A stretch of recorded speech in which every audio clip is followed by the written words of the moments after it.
Amados hermanos, qué alegría una vez más, qué gozo poder verles a través de este medio y volver a reunirnos, volver a estar juntos, volver a estar con ese mismo plan y propósito que Dios quiere para nosotros.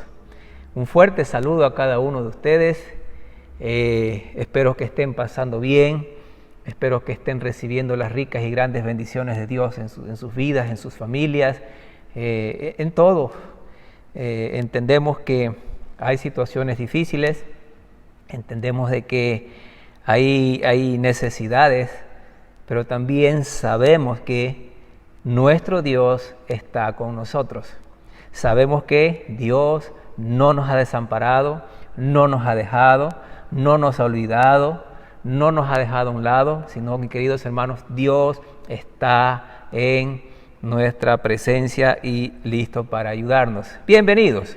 Qué alegría realmente. Para mí es un gozo grande, a pesar de que no pueda verlo cara a cara, pero nos podemos ver por este medio, saber que usted está ahí al otro lado de la pantalla, saber de que usted está dispuesto a seguir adelante con el estudio de la palabra de Dios. Entonces vamos a orar y dejar este tiempo en las manos del Señor. Padre, en el precioso nombre de nuestro Señor y Salvador Jesucristo te damos gracias. Gracias, Dios, por esta nueva oportunidad que tenemos de reunirnos a través de este medio digital. Saber, Señor, que tu iglesia sigue adelante. Saber, Señor, que aunque no estemos físicamente uno a otro reunidos en el templo, estamos como una sola familia, como una iglesia, en las diferentes casas, en los diferentes hogares, con el mismo sentir, con el mismo corazón, con el mismo deseo de escuchar tu palabra, de llevar adelante, Señor, en nuestra vida cristiana, nuestra vida espiritual, seguir creciendo en la manera que tú quieres. Así que, Señor, entregamos en tus manos este tiempo.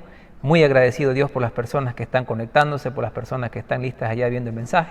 Sea usted hablando a sus corazones. Y te pido, Señor, la guía por medio de su Espíritu Santo para que tu palabra salga clara, salga con la verdad de mi boca, con tu idea, con tu guía, y nada, Señor, con mis palabras ni nada con sabiduría humana.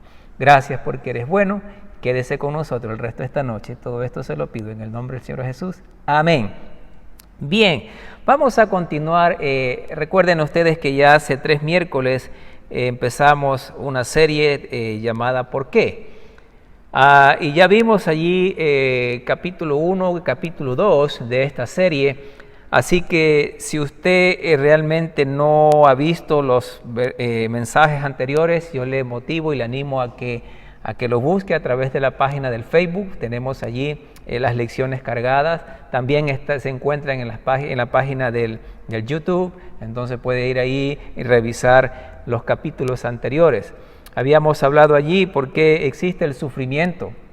Y esa es una de las grandes preguntas que muchas veces nos es difícil entenderla y que muchas veces nos es difícil aceptarla. ¿Por qué sufrimos? Y la semana anterior estuvimos hablando de allí si es que Dios nos puede usar a nosotros cuando otros sufren. Y vimos a la luz de la palabra del Señor que sí, así es. Podemos ser bendición, podemos ser luz, podemos ser instrumentos en las manos de Dios para ayudar a los necesitados, a los que sufren. Hoy vamos a tratar en la lección número 3 y básicamente sigue esa pregunta, ¿por qué? Y vamos a añadirle un poquito más ahí. ¿Por qué estoy sufriendo? Si yo le hiciera esta pregunta personal a usted obviamente, yo creo y entiendo que es posible que se encuentre en este punto.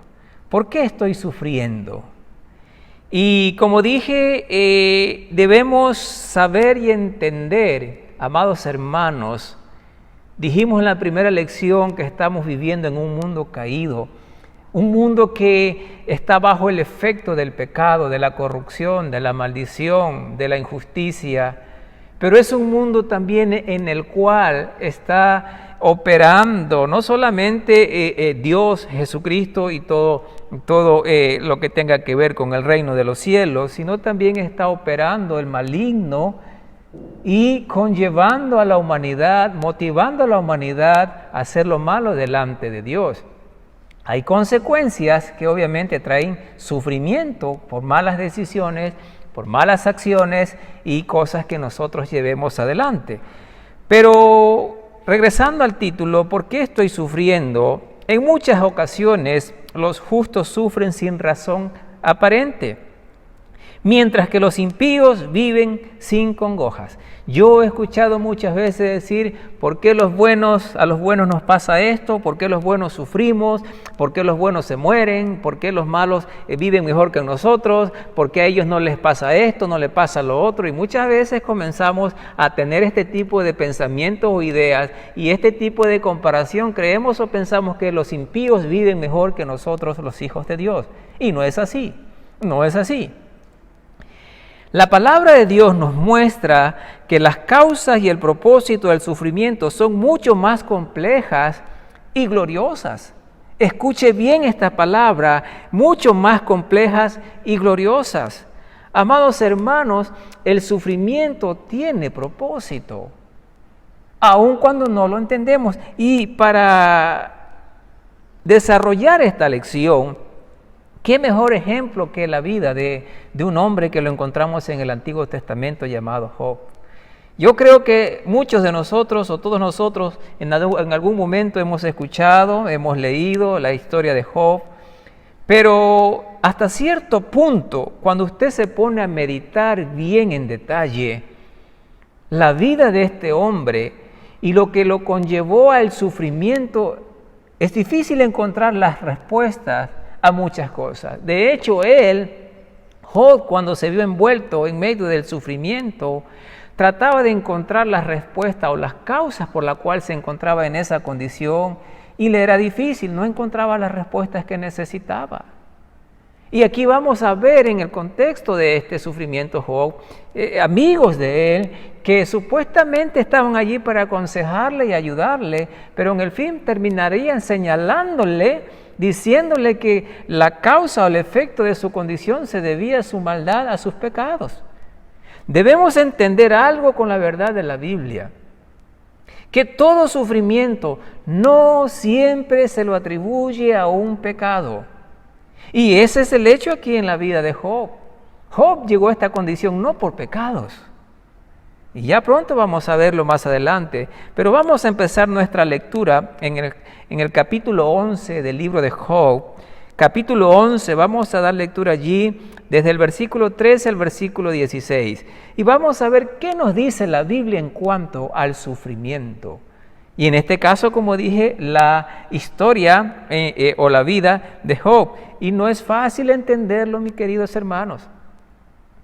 No es fácil entender, razonar e interpretar las situaciones difíciles en nuestra vida cuando estamos en sufrimiento. No lo es.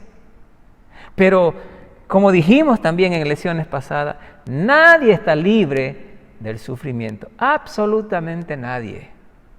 De nosotros los seres aquí humanos. Aquí en Job 11 está hablando un amigo de Job llamado Zofar. Dice el versículo 13, si tú dispusieres tu corazón y extendiere a él tus manos, si alguna iniquidad hubiere en tu mano y la echares de ti, y no consistieres que more en tu casa la injusticia, entonces levantarás tu rostro limpio de mancha y serás fuerte y nada temerás.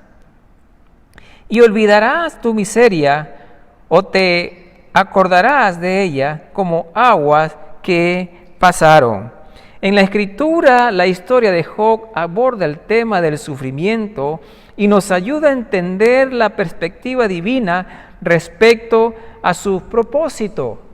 Queridos hermanos, si nosotros vemos en el principio de este libro, en los primeros capítulos describen la vida de este hombre llamado Job, y Dios mismo va a referirse a él como su siervo. Ahí en el capítulo 1, versículo 8, él estaba diciendo aquí que no había nadie como él, como Job, y lo llaman perfecto y recto, es decir, temeroso de Dios, apartado del mal. Pero ¿por qué este gran nombre de Dios?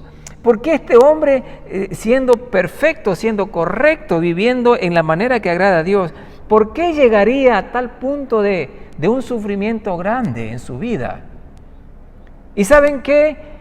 Vamos a ver en este mismo libro en escena al enemigo de Dios. Él va a señalar, porque saben ustedes que Satanás es el acusador. Este ser está delante de Dios acusándonos, señalándonos y de alguna otra manera motivándonos a hacer lo malo.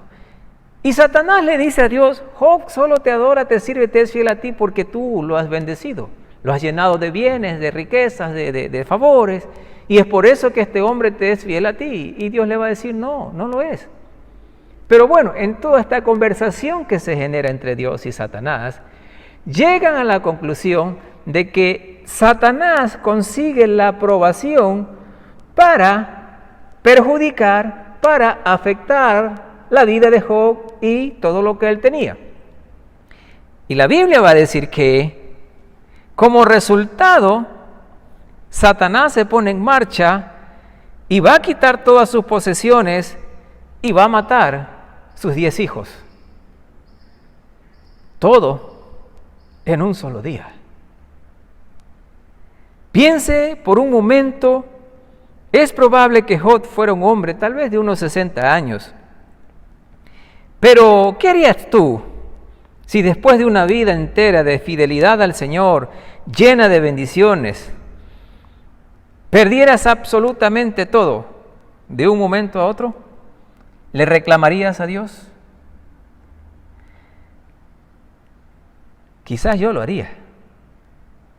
Pero mire lo que hizo este hombre frente a estas tremendas adversidades. Mire lo que dice allí, versículo 20 y 21, 20 al 22 de capítulo 1. Capítulo 1, versículo 20 al 22. Dice la palabra del Señor: entonces Job se levantó, es decir, ya había recibido las malas noticias. Destrucción por aquí, muerte por acá, daños por acá. Y él dice: entonces se levantó y rasgó su manto, rasuró su cabeza y se postró en tierra. ¿Y qué dice? ¿Renegó? ¿Eso dice su Biblia? Dice, no, dice, se postró en tierra y adoró. Hermanos, qué convicción más fuerte, y reverencia y respeto y amor y confianza hacia su Dios. Ver tantas malas noticias. Y este hombre se postró rostro en tierra y adoró al Señor. Y dice, sigue diciendo, y dijo: desnudo salí del vientre de mi madre, y desnudo volveré allá. Jehová dio, Jehová quitó. Sea el nombre de Jehová bendito. Y me encanta lo que sigue diciendo. Dice: y en todo esto no pecó Job, ni atribuyó a Dios propósito alguno. Es decir, no le tiró la culpa al Señor.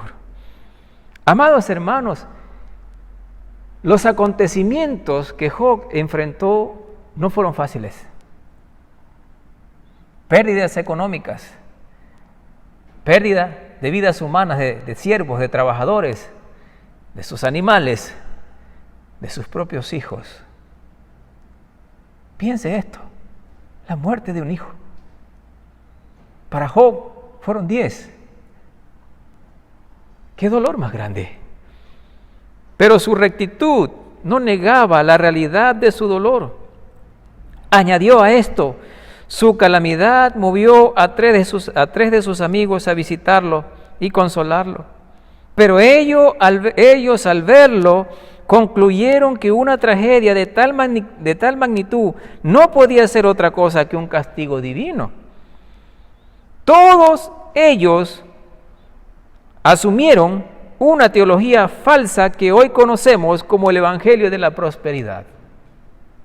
¿Ha escuchado usted esta teología falsa del Evangelio de la Prosperidad, muy famosas, muy conocidos son. Grandes templos, miles de personas allí adentro participando de supuestamente de este Evangelio de la Prosperidad. En su esencia, el Evangelio de la Prosperidad es: si haces lo bueno, recibirás bendiciones. Es decir, si tú das $10 a Dios, vas a recibir 100. Y entran en un asunto de negociaciones con Dios. Esto no es bíblico. ¿Quiénes se enriquecen? Son todos aquellos hombres que están delante de un púlpito perversamente cambiando todo significado bíblico y haciendo negocio de la palabra de Dios. Y saben que un día esa gente tendrá su recompensa.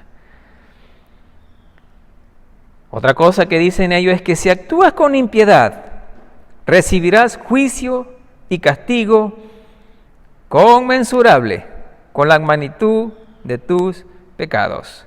Pero el libro de Job nos desea enseñarnos que esta forma de pensar no es bíblica.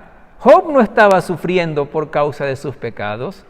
Job no había sido derribado y quitado sus posesiones por su maldad, porque Dios en el principio le dijo: es un hombre recto y justo. Pero aquí estaba la mano de Satanás, ocasionando grandes daños y grandes pérdidas. Pero un hombre que a pesar de todo adoró a Dios.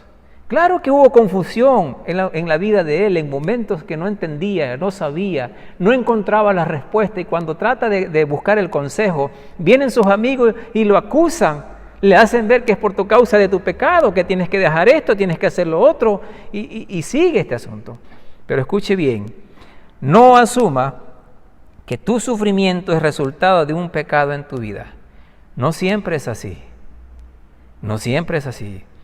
Número 1, el sufrimiento no es un indicador confiable de tu pecaminosidad. Zofar, en el versículo 13 que ya leímos, no se tocó el corazón para reprender a Job. Y él dijo ahí en el versículo 4, el capítulo 11, tú dices, mi doctrina es pura, y yo soy limpio delante de tus ojos. Para él estas palabras son falacias, una forma de escarnio que emitiera ser puesta en vergüenza. Y la conclusión de Zofar no puede ser más clara: Dios te ha castigado menos de lo que merece tu maldad, tu iniquidad, tal como lo dice el versículo 3 y versículo 6. Él estaba diciendo: tú eres responsable de esto y no has recibido el castigo completo. Es decir, lo que estás recibiendo, tú mereces más. Número 2, la ausencia del sufrimiento no es un indicador confiable de tu santidad. Escuche bien. La ausencia del sufrimiento no es un indicador confiable de tu santidad. De la misma manera podemos afirmar que las Escrituras nos dejan en evidencia que la ausencia del dolor no implica que una vida sea más justa. Los 3 amigos de Job no estaban sufriendo, no estaban en la condición de Job, pero sin embargo las Escrituras nos dicen en el versículo 42, capítulo 42, versículos 7 al 9, nos dice que ellos pecaron porque acusaron falsamente a Job, dieron mal consejo tomando el nombre de Dios para dar consejo a Job y acusarlo de algo que no era real. Es decir, que tu indicador, porque el hecho de que no estés sufriendo no significa que seas más santo. Número 3, tu reacción al sufrimiento revela más sobre tu corazón que el sufrimiento mismo. Presta atención, tu reacción al sufrimiento revela más sobre tu corazón que el sufrimiento mismo. A lo largo del libro de Job descubrimos que el justo es capaz de sobrellevar el sufrimiento cuando reconoce la bondad y la sabiduría de Dios. Mire cuánto estaba sufriendo Job. Y si seguimos viendo allí las calamidades que vino, él dijo, aún su cuerpo físico fue afectado.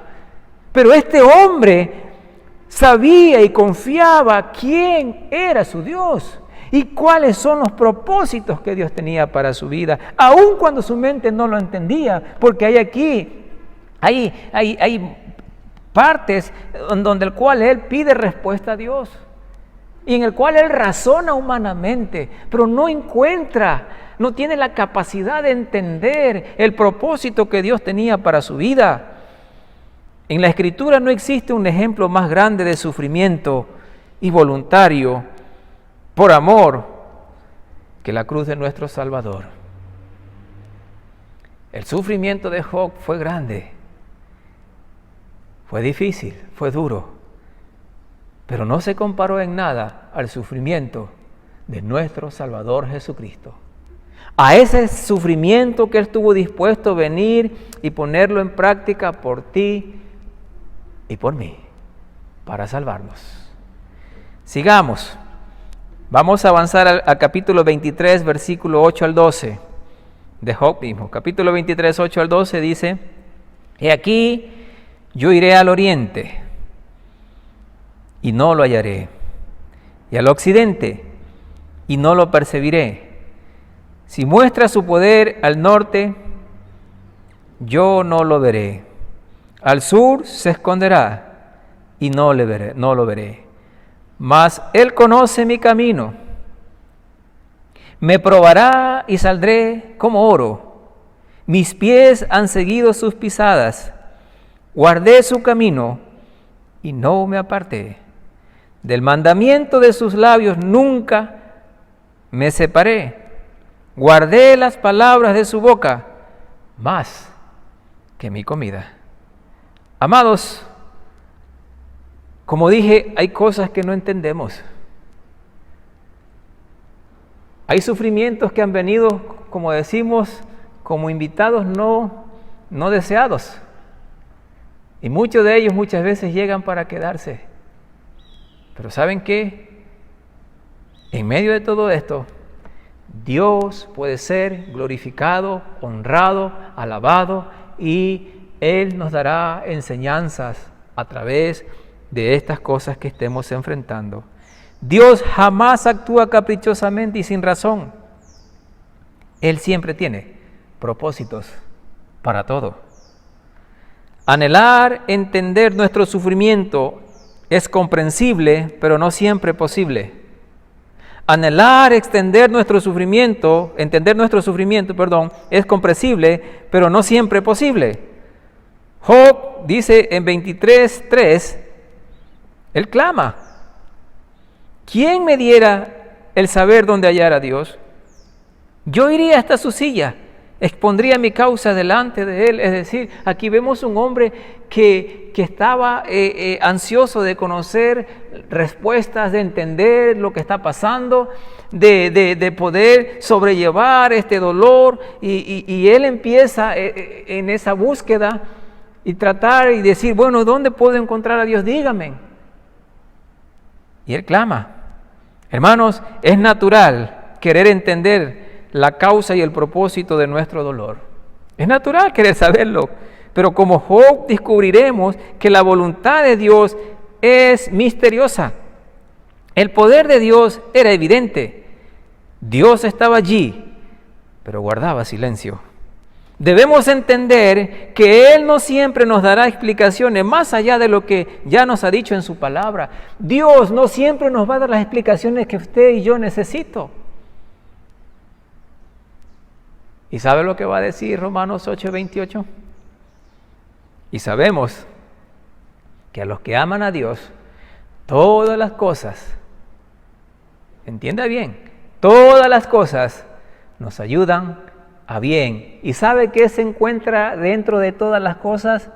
El sufrimiento. El sufrimiento. Cuando sufrimos, podemos pedir a Dios explicaciones, pero no siempre comprender sus razones. Job estaba seguro de dos cosas. La número uno es que Dios conoce mi camino, dijo ahí en el versículo 10, capítulo 23. La número 2, guardé su camino y no me aparté. Versículo 11. Es decir, a pesar de su falta de comprensión, a pesar de no tener la respuesta que él necesitaba, se mantuvo firme. Amén. Y eso es lo que Dios desea de nosotros, hermanos.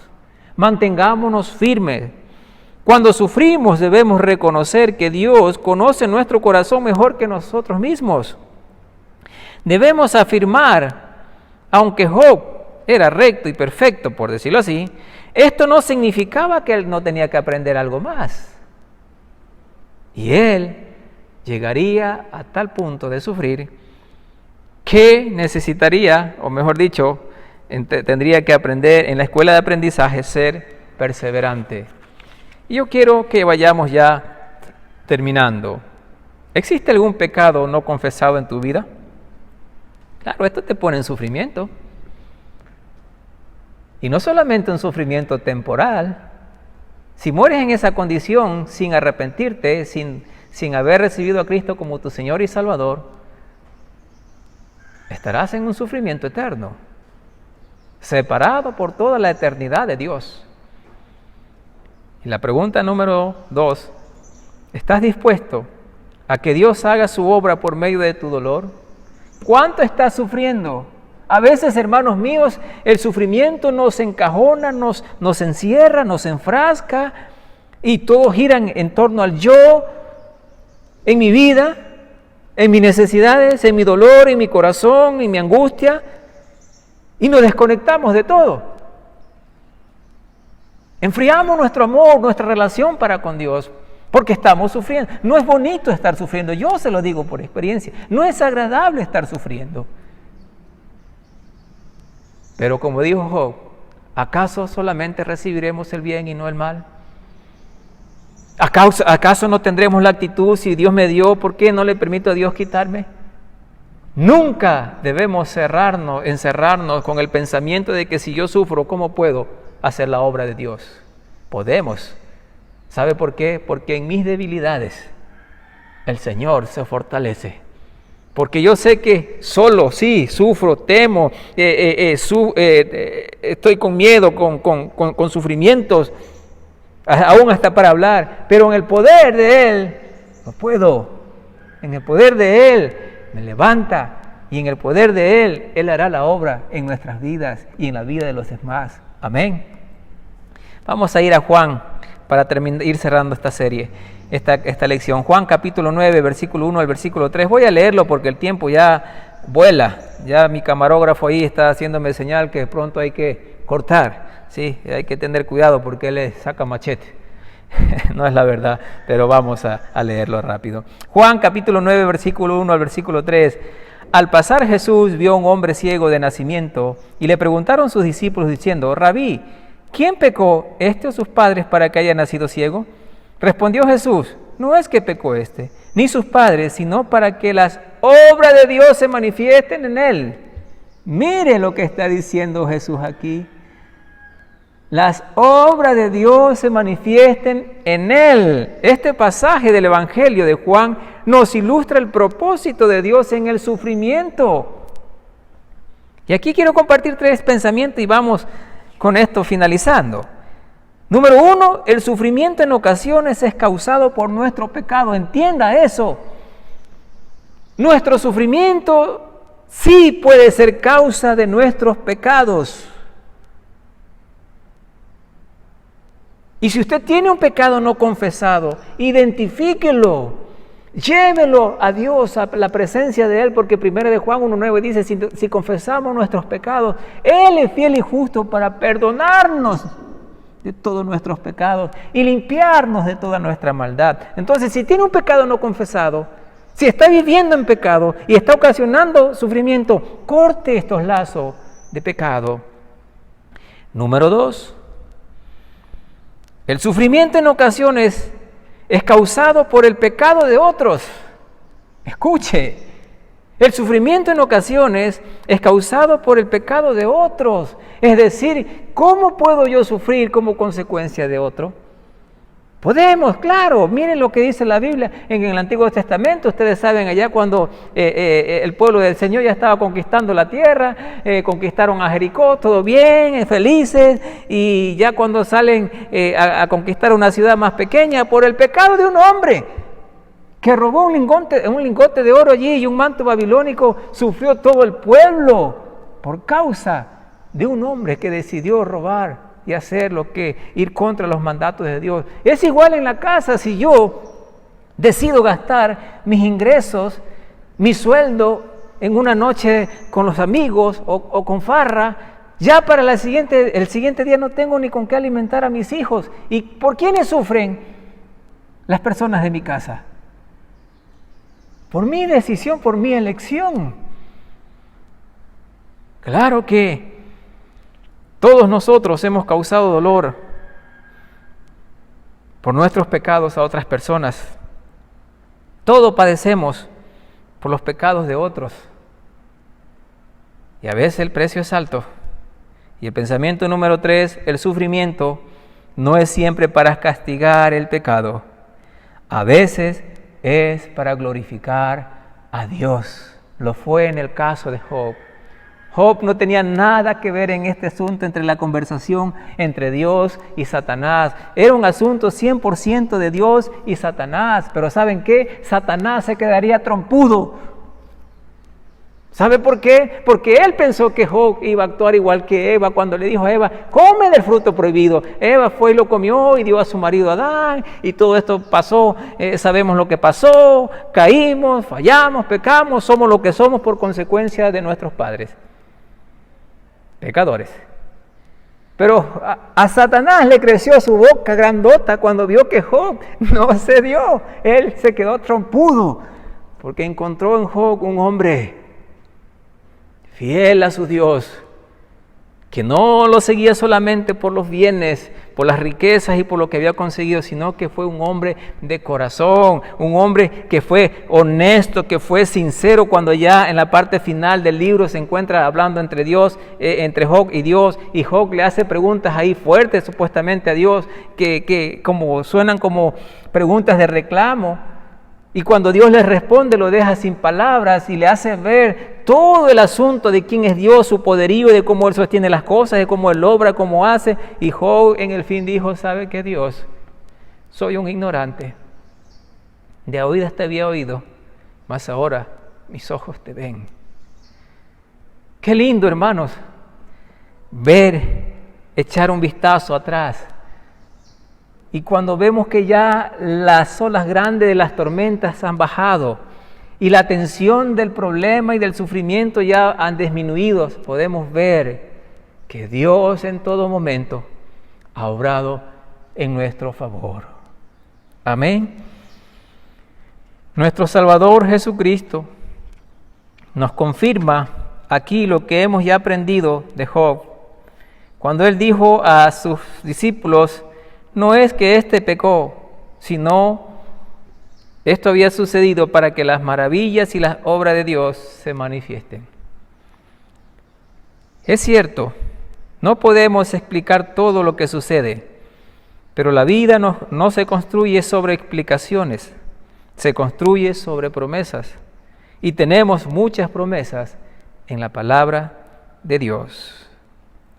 Dios no nos ha revelado todo en relación con el sufrimiento y su propósito específico en cada uno de nosotros, pero lo que nos ha revelado es suficiente para iluminar nuestra mente y nuestro corazón, para exhortarnos a seguir confiando en Él. Si usted está sufriendo, más que nunca, agárrese allí. Vaya a la presencia de Dios. Llore si tiene que llorar. Clame si tiene que clamar. Hónrelo, glorifíquelo, aún en medio del dolor, porque Dios lo sabe, Dios lo entiende, Dios lo comprende. Aunque tú no tengas la respuesta, confía. Y Dios todo va a usarlo para nuestro propio bien. Pastor, mi marido se fue de casa. Mi marido no está dando la pensión para los niños. No hay trabajo, hay deudas, no sé qué hacer, no sé cómo asumir todo lo que estoy viviendo y pasando. Más que nunca, acude al Señor. Más que nunca, ríndete, sométete, aun cuando no lo entiendas. Aun cuando estés sufriendo por causa de los pecados de otras personas, Dios lo sabe, pero Dios puede darte el descanso que tu vida necesita y puede darte la paz, el gozo y la salvación que quizás tú la necesitas. No te rindas, todo sufrimiento tiene un propósito en el plan de nuestro amoroso y Señor Salvador. No peques. En medio del sufrimiento, la incomprensión de su causa y el silencio de Dios al respecto, confía en la bondad y en la sabiduría de Dios. Sé misericordioso. Cuando veas la reacción de otros ante el sufrimiento, no actúes como los amigos de Job. Muestra la compasión, la misericordia y la ternura de Jesús hacia aquellos que sufren. Consuélalos con la consolación de la esperanza del Evangelio. A veces señalamos y vemos vidas de personas que están sufriendo y podemos encontrarnos tal vez como los amigos de Job allí acusándoles por causa de tu pecado, por causa de tu vida, por causa de tus malas decisiones. Hermanos, consuela a los que sufren con el Evangelio y el amor de Cristo. Tú no eres un buen juez, al igual que yo. Somos malos jueces, no nos compete a nosotros juzgar a nadie, pero sí nos compete a nosotros amar al prójimo, tender la mano, ayudarlo una y otra vez. ¿Cuántas veces debo perdonar, Señor?, dijo Pedro a Jesús, 7. Y el Señor le dijo, no, Pedrito, 70 veces 7. Eso nos indica que siempre debemos tener la disposición, el amor, el corazón para los que sufren. Y viva con la esperanza eterna, sabiendo de que Dios un día acabará todo esto, tal como lo dijo ahí en Apocalipsis. Semana pasada leímos este versículo. Habrá un futuro glorioso, vendrán mejores días y todo será diferente. Y un día podremos decir, esto ya es historia. Pero mientras eso pasa, viva cada día de su vida para honrar, glorificar a Dios, aún en medio de su sufrimiento. Padre, te damos las gracias por tu palabra. Gracias, Dios, por estos pasajes tan desafiantes para nuestras vidas. Gracias, Dios, porque a veces quizás es difícil entender o comprenderlos en la manera, Señor, de que un justo sufre. Pero Dios, tienes propósito. Tienes buenas cosas para nuestras vidas. Te pido, mi Dios, que allá al otro lado de la pantalla, yo sé que hay gente sufriendo por diferentes razones, pero te pido, mi Dios, que seas tú llenando sus corazones, que sean ellos, Señor, con la convicción firme, tal como Job, adorarte en medio del dolor, seguir firme, Señor, aun cuando no entiendan del porqué de las cosas, y no den su brazo a torcer por nada. Y al final de todo esto podamos hacer igual que Job, tener trompudo a Satanás, porque no le habremos dado lugar a obrar en nuestra vida, sino, Señor, que te hemos honrado a ti con toda nuestra vida y nuestro amor. Quédese con nosotros, Padre, mientras duren los días de nuestra tierra para con nosotros. Guíanos, mi Padre, con tu mano preciosa y con tu amor para todos nosotros. Te pido, Dios, que salves si hay alguien que no tiene salvación, que toque su corazón y hagas y permita que busque a Cristo como Señor Salvador. Gracias, Dios, por tu palabra. Gracias, Dios, por tu mensaje. En el nombre del Señor Jesús te lo pedimos. Amén. Gracias, hermanos. Una lección más hemos acabado. Un poquito larga, casi 40 minutos, pero creo que era muy importante terminarla tal como lo hemos terminado. Entonces, muchas gracias. Sigan orando unos por otros. Sigan orando, por favor, para reaperturar la iglesia, para que el Señor nos dirija, nos guíe a hacer lo mejor. Siga firme en sus convicciones, en sus estudios, sea parte de esta iglesia, orando por todo, apoyando los ministerios y en todo lo que tenemos por delante. Qué gusto grande, que el Señor les bendiga y nos veremos en una próxima oportunidad. Chao, bendiciones.